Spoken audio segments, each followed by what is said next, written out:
Subscribe करें और bell दबाएं ताकि कोई खबर रह न जाए।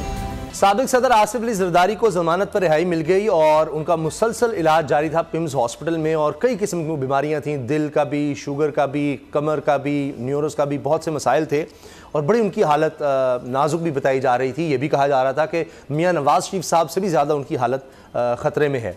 लेकिन जो ही रिहाई मिली है उसके बाद वो अभी तक हॉस्पिटल में नहीं गए। कहा जा रहा है कि 6 रुकनी कायदा माहिरीन की टीम तश्कील दे दी गई है और अमराज क़ल्ब के सरबराह भी होंगे प्रोफेसर नदीम कमर साहब और ज़ियाउद्दीन हॉस्पिटल जो उनके बहुत ही करीबी दोस्त डॉक्टर आसिम का है, वहाँ पर उनका इलाज किया जाएगा कराची में। लेकिन अभी तक जो मेरे पास बात है, अगर मैं गलत नहीं हूँ, तो अभी तक वो घर पे ही हैं। अभी तक वो कराची भी उनको चार्ट प्लेन से ले जाया जाना है। तो खरल साहब, ये क्या होता है कि कुछ रिलीफ मिल जाता है हॉस्पिटल से डिस्चार्ज होने के बाद के घर पर ज़रा इंसान अपने बच्चों से मिलकर ज़रा थोड़ी तबीयत बेहतर हो जाती है? ये तो साबित हो गया कि वो जितने शदीद बीमार थे और तशवीशनाक जो उनकी हालत थी, घर में आईसीयू भी ज़ाहिर बात होगा, सारी चीज़ें उनके घर में अवेलेबल नहीं, आईसीयू नहीं है सर, ये क्योंकि हॉस्पिटल में वाला नहीं है। शदीद हालत थी। जिस तरीके से बेल में जो ग्राउंड बनाई गई थी, अब वो घर चले गए और चार्टर्ड प्लेन के जरिए वो पहुँचेंगे। वहाँ पे असल में ताख़ीर ये हो रही है कि उनका इस्तकबाल होना है। वहाँ पे ज़ियाउद्दीन हॉस्पिटल के 4थे फ्लोर पे जनाब, वहाँ पे बड़ा एक पुरतयश वहाँ पे उनकी जो जगह वो तैयार की जा रही है। स्पेशल उनको स्टाफ जो है वो दिया जाएगा जो 24 घंटे उनकी खिदमात पे मामूर रहेगा।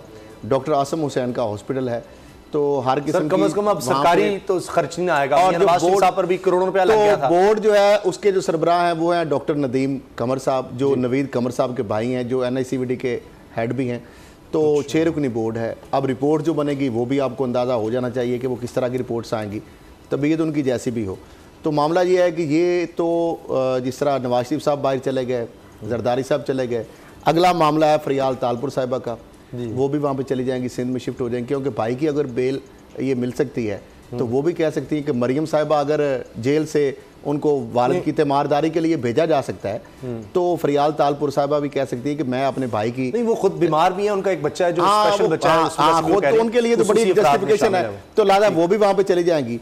एक तो आज नैब के चेयरमैन ने SCCP के जो पॉलिसी बोर्ड के खालिद मिर्जा साहब, खालिद मिर्जा साहब जब से SCCP में आए हैं, रेगुलेटर है पाकिस्तान का, और जो वहाँ पे उन्होंने गदर मचाया, जो तबाही मचाई है, जो इलीगल अपॉइंटमेंट की हैं, जो नाजायज इख्तियारात के इस्तेमाल किए हैं, यानी ऐसे ऐसे लोगों को पॉलिसी बोर्ड का भी मेंबर बनाया गया, बैरून मुल्क बैठ के 1-1 लाख रुपया हर इजलास में शिरकत का ले रहे हैं, जिनको 13-13 साल सजा हो चुकी है और वो चीज़ें छुपाई गई हैं।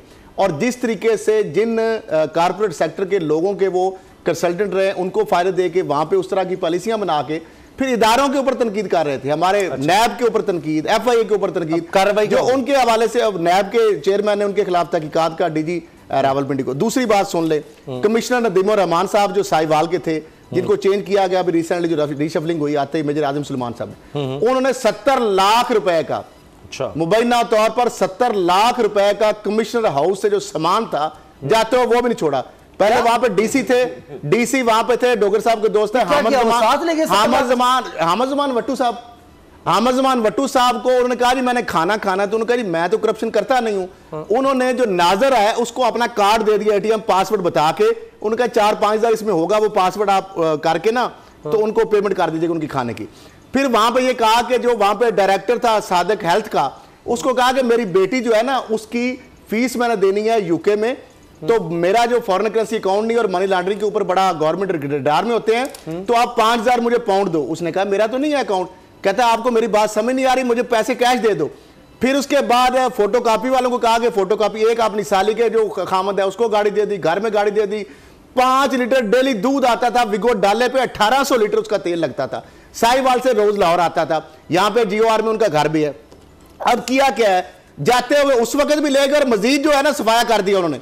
वहां पे जनाब बेडशीट, कुशन, पिलो, ये मैट्रेस, कारपेट, टावल, जो सिरकियां होती हैं वो, बाल्टी, डोल, सिल्वर सामान उन्होंने खुद खरीदे होंगे। मैं कहता हूं उसमें hot pot, plates, forks, spoon, plastic box, chappal, doctor सफाया करता है। फ्लावर, मेरा ख्याल है कि सीनरी, आयरन स्टेल, इलेक्ट्रिक वे मशीन, अदरवाइज उसके दरवाजे कमिश्नर हाउस भी उठा के साथ मेरा ख्याल है दरवाजे ही सिर्फ रह गए वहां बाबर साहब, और बाकी बात यही है कि दरवाजे रह गए हैं। ठीक है, मुबैना तौर पर वहां पे तहकीकात कर रहे हैं बिल्कुल, और नईम रहमान साहब खास तोहफे लाए। टाइम बहुत कम है। सर मेजर आदम सुलेमान चीफ सेक्रेटरी हैं, सख्त आदमी है, उन्होंने पहले इसलिए तब्दील कर दिया, टॉलरेंस है, उन्होंने इनको तब्दील तो किया लेकिन इसकी इंक्वायरी की जानी चाहिए। मगर अगर एक सिविल सर्वेंट अगर वो इस तरह की हरकतें कर रहा है तो फिर आपसे क्या उससे एक्सपेक्ट करते हैं कि वो आवाम को क्या रिलीफ देगा? बिल्कुल तो सही इस तरह के जो लोग हैं उनके खिलाफ एक्शन होना चाहिए। बाबर डॉक्टर साहब, मियां नवाज शरीफ साहब की रिपोर्ट जमा करा दी गई लाहौर हाई कोर्ट में, उसमें बताया गया कि तशखीस नहीं हो रही, प्लेटलेट्स काउंट नहीं बढ़ रहा और इसी वजह से जब तक वो खून उनका बेहतर नहीं होगा तब तक दीगर जो दिल के अमराज हैं, शरियानों के हैं, उस तरफ तवज्जो नहीं दी जा सकती। तो जरदारी साहब का भी कुछ इसी तरह का हाल है, नवाज शरीफ साहब की रिपोर्ट आ गई है, अब तो दुनिया को मान लेना चाहिए कि बड़े बीमार हैं। मेरी बात सुने, लंदन में कोई ऐसा वेरीफाई नहीं कर सकते आप डॉक्टर्स की रिपोर्ट को। यहाँ पर तो आप डॉक्टर से बात कर लेते थे, वहाँ पर डॉक्टर बात भी नहीं करते। अभी तक जो सोर्स है वो मियां नवाज शरीफ के डॉक्टर अदनान है या उनके जो बच्चे हैं जो किसी अंग्रेज डॉक्टर की है, वो कह रहे हैं वो रिपोर्ट तो इन्होंने बना के दी है। ट्रस्ट डीड भी जाली है कि वो जेरी फ्रीमैन से बनवा लेते थे, गलती हो गई बस, रिपोर्ट करते नहीं रहे। साहब अब मेरा से एक सवाल है, एक बुनियादी सवाल है, हस्पताल में जो बेहतरीन पाकिस्तान के हस्पताल हैं वहाँ पर इनको वीवीआईपी ट्रीटमेंट दी जा रही होती है और उस पर अदम इत्मीनाद किया जा रहा होता है कि जनाब यहाँ पर इनकी ज़िंदगी को ख़तरा है। ऐसे ही इधर हस्पताल से बाहर निकलते हैं, वहाँ हस्पताल में व्हील चेयर पर चल रहे होते हैं, मियाँ साहब की तस्वीर कोई नहीं आती, मियाँ साहब की कि जी आज गए और कल गए, और उसके बाद सीधा जरदारी साहब जो है वो भी चलकर घर चले गए, मियाँ साहब भी चलकर घर चले गए। अब पूरा 1 महीना हो गया एडमिट मियाँ साहब लंदन में और अपने घर पर है। ऐसे ही मुझे नहीं पता उनको क्या बीमारी है क्या नहीं है, लेकिन जो चीजें हो रही हैं, जो उन्होंने रिपोर्ट बताई, डॉक्टर साहब इजाजत सिर्फ 2 लाइनों में पढ़ते हैं। अब एक इंच की भी अच्छा प्लेटलेट्स को मुस्तकम करने के लिए इलाज जारी है, यानी कोई तशखीस की बात नहीं हो रही।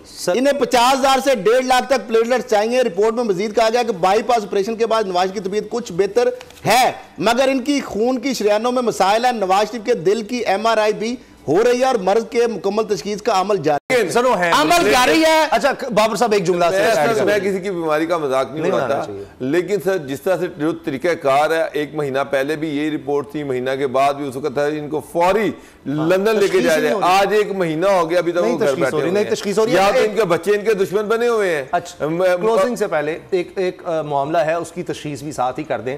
मरियम औरंगजेब साहिबा को आज क्या हो गया? वो तो कौमी असम्बली में वक़्फ़ा सवालात में इतनी भड़क उठी, हुआ यह कि वो कोई सवालात पूछ रही थी, उसका जवाब अली मोहम्मद खान साहब ने दिया। उन्होंने कहा कि जनाब ये पाकिस्तान में आज़ादी सहाफ़त में तनज़्ज़ुली हुई है, तो उस पर उन्होंने कहा जी 35 करोड़ रुपया हमने बचाया है PTV में, और आपके दौर में नूली सारे में था और नूली के दौर में 30 सहाफ़ी शहीद हुए थे, ये अली मोहम्मद खान साहब ने जवाब दिया। उस पर वो और ज़्यादा गुस्से में आ गई। फिर उन्होंने कोई और एसेट रिकवरी यूनिट के बारे में सवाल कर दिया, जी करोड़ों रुपया इस पर 2.5 करोड़ लग गया है, तो उसका क्या बना है? खैर नूली के दौर में पता नहीं किस किस चीज़ पर करोड़ों लगता था और फॉरेन टूर्स पर, लेकिन उस पर PTI की खातून थी, उन्होंने कुछ बात कही, कुछ जुमला कहा, तो उस पर वो नाराज़ हुई। स्पीकर साहब को कहा आप इनको चुप कराएं। स्पीकर साहब ने कहा जी नो क्रॉस टॉक, उनको कह दिया। लेकिन वो फिर स्पीकर साहब पर भी गुस्से हो गए कि आप मेरे साथ बदतमीजी हो रही है, बदतहजीबी हो रही है, आप उसको रोकते नहीं है। सामा साहब, ये मरियम औरंगजेब का ही टेन्योर था जब MD PTV जो थे वो अताउल्लाह कासमी थे, अहमद नजीम कासमी अताउल्लाह कासमी थे, और सुप्रीम कोर्ट ऑफ पाकिस्तान ने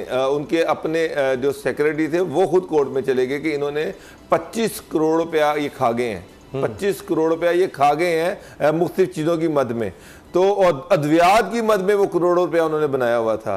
तो अब मैं पहला सवाल तो ये है कि क्या वो पैसा, खैर साहब मुझे बेहतर बता सकते हैं क्योंकि ये भी खासे इसमें इन रहे हैं इस केस में, कि वो साकिब साहब ने कहा था कि ये पैसा सरकारी खजाने में जमा करवाया जाए। ये मरियम औरंगजेब के नाक के नीचे 25 करोड़ रुपया। अगली वारदात इनकी सुन ले, मैं बता देता हूँ। अहमद नवाज सुखेरा साहब थे सेक्रेटरी इन्फॉर्मेशन, उस वक्त वो सेक्रेटरी इन्फॉर्मेशन थे। इन्होंने क्या किया कि अचानक से पता नहीं क्या इनको सूझी, कौमी तराना तब्दील कर दिया, कौमी तराना तब्दील कर दिया।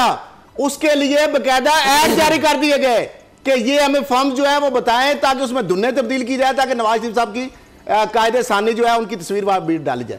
जब उन्होंने इश्तिहार देखा, उसकी इंक्वायरी कराई गई कि कौमी तराना तब्दील हो रहा है, उनका हाँ जी ये तो ऐड भी आ गया मरियम, उसकी इंक्वायरी हुई, 2.5 करोड़ से ज्यादा पैसे बकायदा दे दिए गए। शराज लतीफ DG उस वक्त थे, इलेक्ट्रॉनिक मीडिया गालबन डीजी रेडियो भी रहे, उन्होंने इंक्वायरी की। उसके बाद फिर जलील के क्या उनका नाम है जो हसन इंफॉर्मेशन के थे सेक्रेटरी, डिप्टी सेक्रेटरी, उन्होंने इंक्वायरी की शफकत जलील ने। तो उसमें बकायदा ये मसूफा ने कौमी तराना, इतनी बड़ी वारदात बरीक कौमी तराना तब्दील करके रखा। विजुअल्स में मियां नवाज मतलब एक अटेम्प्ट की गई और करोड़ों रुपए खर्च कर दिया गया। ये तो इश्तिहारात आ गए। साबित हो गया था कि अताउल्लाह कासमी साहब जो थे 25 से 30 करोड़ रुपया तो वैसे ही खा गए थे इनका सीधा ही। तो इस तरह के लोग इन्होंने एमडी रखे हुए थे। उसके बाद जो खैर साहब बातें कर रहे हैं, अब ये इतनी चीखें मार रही हैं, तो ये तो चीजें स्टैब्लिश हुई हैं कि किस तरह से पीटीपी को लुटा गया, किस तरह से उसका बेड़ा गर्क किया गया। तो अब सर और उनकी जो जबान है ना, माजरत के साथ जो मरियम औरंगजेबा साहबा की जो जबान है, जिस तरीके से वो बोलती हैं और जो दशनाम तराजी वो करती हैं, मर्दों को भी वो इस तरह अली महमूद खान साहब मैं जानता हूँ, वो कभी भी वो अभी भी ये वीडियो भी मैंने देखी है, वो बेचारे दरूद शरीफ से बात शुरू करते हैं, वो बड़े तहम्मुल से जवाब दे रहे थे। हो सकता है कि बात सख्त वो कह रहे हो, लेकिन बड़े तहम्मुल से, बड़े इत्मीनान से वो सारी बातें। प्राइम मिनिस्टर के बारे में जो इस्तेमाल उनके, मैं एक तो ये तो अताउल्लाह कासमी की तो एक बात है, चीजें स्टैब्लिश हुई हैं किस तरह से पीआईडी जो है ब्रीफ केस जो है वो साफियों के घरों में भिजवाते रहे हैं। जो उनके उस वक्त के पीआईओ से पूछा, अरबों रुपया जो है पीआईओ ने बताया मरियम साहबा को 78 लाख रुपया मंथली देते हैं लिफाफे मीडिया हाउसेज के जो कालम निगार और एंकर्स को। तो उन्होंने कहा कहां से निकालते हैं आप? तो उन्होंने कहा जी वो हम बीच में कमीशन से। बहुत बहुत शुक्रिया असद खरल साहब, बाबर डोगर साहब। सब्सक्राइब करें और बेल दबाएं ताकि कोई खबर रह न जाए।